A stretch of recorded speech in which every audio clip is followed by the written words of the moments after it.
आज का टॉपिक है वर्ल्ड ट्रेड ऑर्गेनाइजेशन। अब आपने जब ट्रेड बैरियर पढ़ा तो ट्रेड बैरियर में क्या था, कोई भी गवर्नमेंट बाहर की कंट्रीज़ का सामान, कोई भी प्रोडक्ट, गुड्स अगर अपनी कंट्री में बेचना हो तो वो उस पर टैक्स इम्पोज करती है। यानी कि गवर्नमेंट ये कंट्रोल करती है टैक्स बैरियर के थ्रू कि दूसरी कंट्री का कोई भी सामान अपनी कंट्री में बिकेगा या नहीं बिकेगा, उसे हम गुड्स को अपनी कंट्री में एंट्री दे या नहीं दे। तो ये काम करते हुए जो रूल है वो सबके लिए इक्वल होने चाहिए, कोई नज़र रखने वाला भी होना चाहिए ना, कि लिबरलाइजेशन पॉलिसी जो है, फॉरेन ट्रेड, इन्वेस्टमेंट, इन सब पे। तो ऐसी ऑर्गेनाइजेशन जो बनी वो बनी world trade organization. These organizations say that all the barrier to foreign trade and investment are harmful। तो ये ऑर्गेनाइजेशन कहती हैं, जो भी ये पावरफुल ऑर्गेनाइजेशंस है ना, कि फॉरेन ट्रेड और बैरियर्स जो है फॉरेन ट्रेड और इन्वेस्टमेंट के लिए ख़तरनाक है। मतलब इससे कुछ भी बाहर इन्वेस्टमेंट नहीं होगी और इसीलिए कोई बैरियर नहीं होने चाहिए। जो ट्रेड है वो कंट्रीज़ के बीच में फ्री होना चाहिए और सारी कंट्रीज़ को अपनी पॉलिसी को लिबरलाइज करना चाहिए, छूट देनी चाहिए। अब वर्ल्ड ट्रेड ऑर्गेनाइजेशन एक ऐसी ऑर्गेनाइजेशन है जो ट्रेड को लिबरलाइज करने का काम करती है, राइट। अब इसमें मज़ेदार बात क्या है, जैसे तुम यूनाइटेड नेशन पढ़ते हो, वीटो पावर होती है। चाइना, 5 मेन कंट्रीज़ है ना, डेवलप्ड नेशन, यहाँ पे भी वही डोमिनेटिंग है। अब यूएसए का तुम्हें केस बताती हूँ। ये यूएसए को वीट बास्केट ऑफ वर्ल्ड कहते हैं, वहाँ वीट बहुत ज़्यादा होती है। तो यूएसए क्या करता है, अपनी कंट्री में किसी और कंट्री की वीट ना आए तो उसने टैक्स ज़्यादा लगा रखा है, ठीक है। और डेवलपिंग नेशन को कहता है कि तुम, जब मैं तुम्हें वीट बेचूँ तो उस पर टैक्स कम करो। तो ये तो कोई बात नहीं हुई ना। तो in another word, world health organization जो कहता है ना, वो डेवलपिंग कंट्री पे जोर डालता है कि तुम लिबरल हो जाओ। वो सारे रूल्स रेगुलेशंस डेवलपिंग कंट्रीज़ के लिए है, डेवलप्ड नेशन के लिए कुछ भी नहीं। तो ये पार्शियल है, ठीक है। तभी वो नीचे लाइन में कह रहा है, ये देखो। और अभी तक कितने मेंबर्स है टोटल, 164 है। अब ये कह रहा है डब्ल्यूओ को, जो कहते हैं फ्री ट्रेड रखना चाहिए सबके लिए, लेकिन ये देखा गया है कि डेवलप्ड कंट्रीज अनफेयरली होती हैं और वो करता है डेवलपिंग कंट्रीज को फोर्स करता है कि तुम ये सारे रूल मानो। चलिए, अब है impact of globalization in India. इस ग्लोबलाइजेशन का इंडिया पे क्या असर हुआ, ठीक है। अब ग्लोबलाइजेशन और ग्रेटर कंपटीशन प्रोड्यूसर्स के बीच में हुआ, इससे दोनों को, लोकल और फॉरेन प्रोड्यूसर दोनों को फ़ायदा हुआ। ये आप कल पढ़ चुके हो।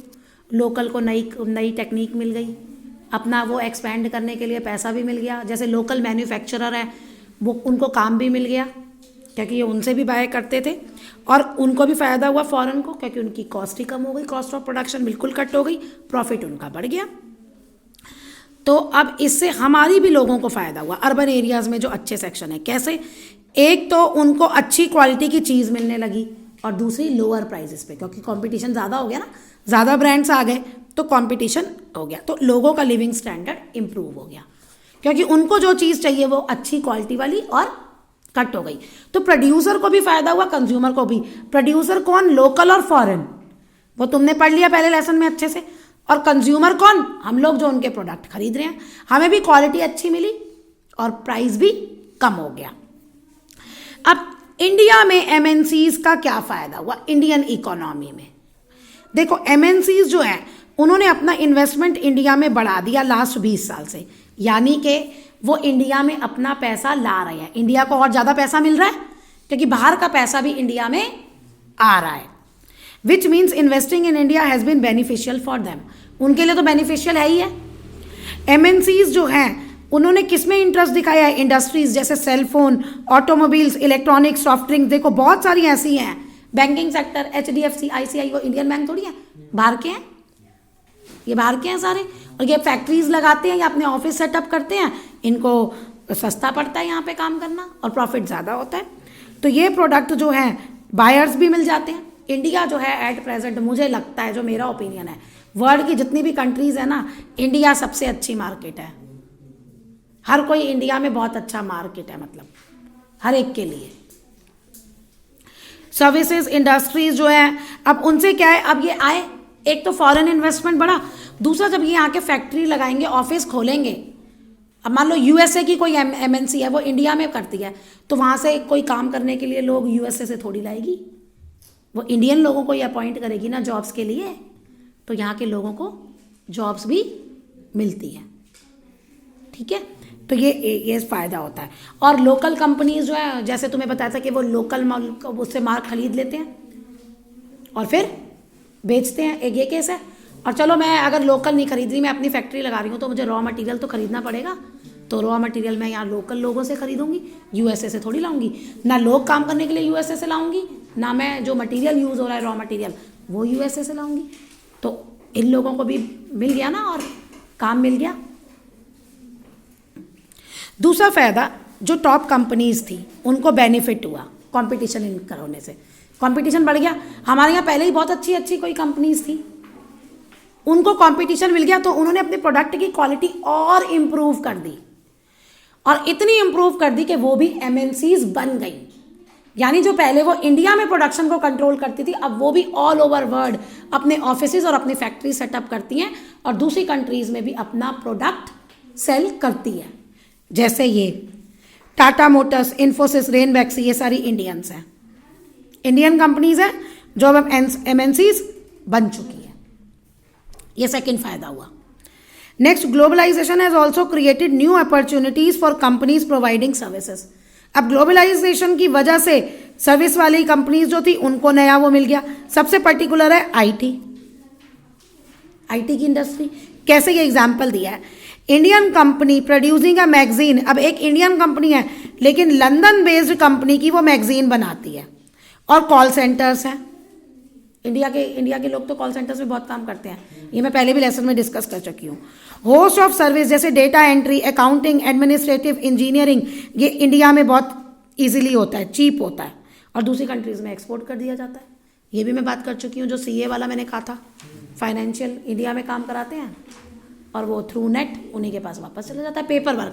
पेपर वर्क जो है वो आराम से कोई भी कंट्री, किसी भी कंट्री में करा सकती है, लेकिन इंडिया में करवाते हैं क्योंकि इंडिया में स्किल्ड लेबर है, इंग्लिश की नॉलेज है और सस्ता पड़ता है, चीप है, चीप, स्किल्ड, इंग्लिश नॉलेज, ये 3 फैक्टर है। The condition of work and the hardship of worker described above have common. अब ये ना आपको पीछे कोई एग्जाम्पल्स दिए हैं। अब इसमें जो एक मेन प्रॉब्लम आई है जो इससे रिलेटेड यहाँ है भी, स्ट्रगल फॉर फेयर ग्लोबलाइजेशन। यहाँ पे जो वो लोग काम करते हैं, ये तो होते तो आपके क्या है, इनफॉर्मल सेक्टर्स होते हैं ना, और आप इनफॉर्मल सेक्टर्स में पढ़ चुके हो, सेक्टर्स ऑफ इकोनॉमी में, कि इनफॉर्मल सेक्टर्स में कोई जॉब गारंटी नहीं होती, कोई उन्हें एक्स्ट्रा फ़ायदे नहीं मिलते एम्प्लॉयज़ को, है ना, जब चाहे नौकरी पे रख लिया, जब चाहे निकाल दिया, कोई प्रोविडेंट फंड नहीं है, वर्किंग आवर्स पे लिमिटेड नहीं है, तो वो सारी डिसएडवांटेज यहाँ भी हैं। तो अब तभी ये है the struggle for fair globalization. Globalization अब रियलिटी है। एमएनसी जो भी आती है वो अपने प्रॉफिट कमाने के लिए आती है, कोई वो चैरिटी करने के लिए तो आ नहीं रही, वो ज़्यादा से ज़्यादा फायदा देखेगी। और उस केस में फिर गवर्नमेंट का रोल बढ़ जाता है। ठीक है, कैसे बढ़ जाता है कि एक तो वो ये ग्लोबलाइजेशन करे, ज़्यादा से ज़्यादा ग्लोबलाइजेशन, और मीन्स ज़्यादा से ज़्यादा बाहर की कंपनीज उनकी कंट्री में आए। क्यों? क्योंकि उनसे लोगों को काम मिलेगा। दूसरी तरफ ये भी रिस्पॉन्सिबिलिटी बढ़ जाती है कि वो कंपनी जो है, जो एम्प्लॉयज़ हैं, उनको भी ढंग से डील करें, उनके साथ भी कोई इनजस्टिस ना हो। Government can play a major role in making this possible. Its policies must protect the interest not only of rich and powerful but the people of the country. आ गई वही बात, रिच और पावरफुल को भी interest का ध्यान रखना है, और जो वहाँ पे काम कर रहे हैं कंट्री के जो लोग हैं उसके भी इंटरेस्ट का ध्यान रखना है। रिच पावरफुल को अगर तुम बैरियर लगा दोगे, गवर्नमेंट पॉलिसीज फेवर नहीं होंगी, तो वो आएंगी नहीं आपके उसमें, जो आप पहले लेसन में पढ़ चुके हो कि वो गवर्नमेंट पॉलिसीज़ भी देखती हैं, ये वो फैक्टर आ गया। अब लोगों का मतलब कि जो यहाँ ऑलरेडी मैन्युफैक्चर कर रहे हैं सेम प्रोडक्ट, उनका भी ध्यान रखना है, और जो उन MNCs में लोग काम कर रहे हैं उनका भी ध्यान रखना है। You have read about some of the possible steps government can take. For instance, the government can ensure the labor laws. Labor laws government ने बना रखे हैं कि इतने घंटे से ज़्यादा आप काम नहीं करा सकते, एक दिन का कम से कम इतना सैलरी तो आपको अपने एम्प्लॉय को देना है। ये सारे लेबर रूल है, तो गवर्नमेंट को देखना है कि ये जो MNCs हैं इनको ढंग से इम्प्लीमेंट करे और वर्कर्स को उनका राइट मिले। It can support small producers को भी गवर्नमेंट सपोर्ट कर सकती है कि वो अपनी परफॉर्मेंस को बढ़ाएं, ठीक है, तो ताकि वो भी जो नया माल आ रहा है जो MNCs बना रही है उनसे compete कर सके, नहीं तो स्मॉल प्रोड्यूसर्स ही हट जाएंगे। मीन्स जो एग्जिस्टिंग प्रोड्यूसर्स हैं उस गुड्स के कंट्री में, उनका भी ध्यान रखना है। ये नहीं कि नए के आने से वो पुराने वाले खत्म हो जाएं। जैसे मैंने तुम्हें पहले लेसन में एग्जांपल दिया था, इंडिया की टॉय फैक्ट्री बिल्कुल खत्म हो चुकी है क्योंकि चाइना का सस्ता माल इंडिया में आ गया है, वो भी ध्यान रखना है। और दूसरा